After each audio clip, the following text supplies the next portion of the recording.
If you guys are facing this ban message in any of your favorite games, then I'm going to be showing you how you can permanently remove it using a provider named Vertex. Vertex has one of the best permanent spoofers out on the market right now, and I'm going to be showing you how to use it every step of the way. He's been leading the competition for the past couple of years, so you definitely know you're not going to get scammed, and in fact you're going to have a good time getting unbanned. To get this spoofer for yourself, go to the first link in the description and scroll down until you see the spoofers category and then select on the permanent. After getting here, you'll see the one time and the lifetime. If you're going to continue cheating, I would highly recommend the lifetime, but if you're going to stop and you want to chill out, I would go with the one time. You also have all the product features and customer satisfaction rates, then you can go ahead and buy it now. Before spoofing, always save your current serials to your desktop. After loading into the spoofer, you can check your serials up here, and then you have the spoofer.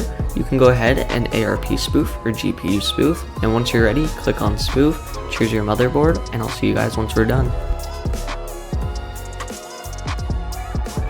Now that we have gone ahead and spoofed, we can open up our before and after serials, and we can see on our side-by-side comparison, everything has gone ahead and changed. This proves that Vertex was 100% successful, and we can hop right back into any of our favorite games.